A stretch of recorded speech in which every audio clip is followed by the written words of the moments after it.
This is the key point of our DevOps strategy. If you create friction for the developers, they're going to check in a password, right? Because they won't want to use your vault. If it becomes difficult for them to use the tools that they love, then they may not do anything secure at all. So our posture is have them use the DevOps tools the way that they need to, and most of these already exist. Azure has Key Vault. Kubernetes has Kubernetes secrets. AWS has the secret management service, right? Like all of these technologies now have a great vaulting technology involved. So why should we reproduce that and force them into our tool, right? What we would rather do is say, keep using your DevOps thing, but when the DevOps world needs to touch the safeguard world, the PAM world, we're going to do that in a very specific way, right? We don't necessarily want the DevOps world to reach back into PAM and pull a secret out. That's scary because now like my public environment's touching my private PAM environment. Don't do that. That's going to be a bad idea. So instead, we will take the secret from our secure environment and push it to the environment that needs it. Does that make sense? So I'm going to show you a demo of that. And I think that's it. So this is what it looks like. Consider you have a virtual safeguard running somewhere. There is a service called the Safeguard DevOps service. It's being written as an open source project. It's currently in a POC right now and sort of an alpha stage, but I have a video of it working. I'll show you in just a minute. It is a service that has a plugin framework that it knows how to, when certain secrets are configured in a certain way, it knows how to pull the secret and push it to the secure or to the less secure DevOps environment. Does that make sense? So we got a plugin already for HashiCorp. We're working on it for Kubernetes, and I'll demo the Azure Key Vault to you right now. Okay. So this is our strategy. The PAM world and the DevOps world are not exactly the same world, but Safeguard is the very best tool for enabling your DevOps world to get you to where you want to be. Okay.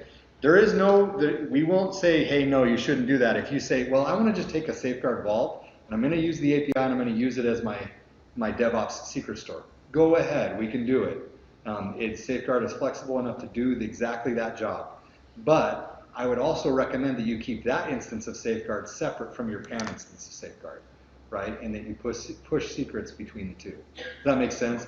Because you want to maintain that degree of separation between what is considered DevOps and what is considered PAM. Okay? Any questions on anything before I start? See if we can get some demos working. Okay? All right. So first thing I just want to show you is a video. Okay? I'm going to stop this before we get here. Back up. Okay. So what you're looking at here is actually the Azure portal. Anyone using Azure a bit? Okay, so you're looking at Azure. We're just looking inside at some secrets in a key vault. Okay, so this is going to move pretty fast. That's why I stopped it. But I had a developer prep this for me yesterday, and what he's going to show you is that he's looking at these secrets, and there's just there's nothing in there. Okay, no secrets. Okay, so he's going to go back out. He's going to pull up Safeguard. He's going to take this user that he's configured in a special way, and he's going to say, I want to change his password. Okay. So that password change, you see that happening in Safeguard on the left there. And he goes back over to Azure, and he hits refresh. Secret popped in, right? Now it's been distributed out to the Azure environment. And here's its value, right? That secret is now available for any application that needs it through the native tool. Let me make sure we get this across. Stopped it. Through the native tool that the developer already wants to use. Does that make sense? It's a key point. The developer, when he writes the application, he wants to use Azure Key Vault. He doesn't want to learn how to pull a secret from Safeguard necessarily. Does that make sense? Okay. So now you go back in and you change the password again. See it doing the normal Safeguard thing there on the left. For those of you that own Safeguard, that all looks very familiar. Jump back in. He's going to refresh the view in the Azure portal. When he refreshes it, you'll see, hey, there's a new version of this secret. Right? Let's go click on that one and see what its password is. Go down and look at it, and that secret has a different value. Making sense? So who owns this secret? Not Azure Key Vault. This secret is owned by Safeguard, managed by Safeguard. It is inside my PAM environment, and it is under my control. But where it needs to touch the DevOps world, it's in the tool that's going to make the developer the most comfortable. It's a key point to what we're trying to say here.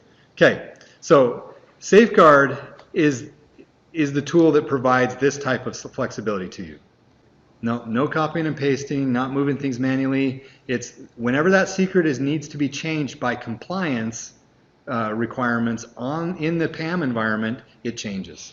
So like you can think about this, that could have been a safeguard instance running in Azure that's managing a VM that's also in Azure, but when we want to go pull that secret from an application running in Azure web apps, right, it pulls it through the vault because it's easier, right? The developer knows how to do it. He's not going to sweat it. So a key factor in using the built-in technologies with something like Azure Key Vault is because they have certain knowledge about the environment that allows them to anchor a root of trust.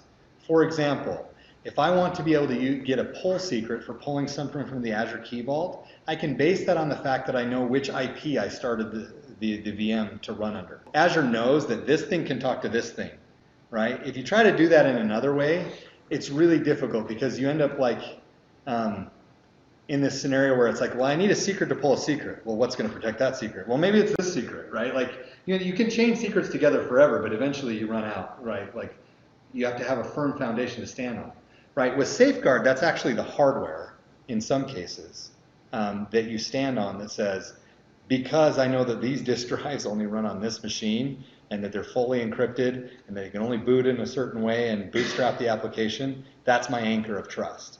It's a little bit more difficult to do that in other virtualized environments, right? So in the DevOps world, you anchor the root of trust in different ways.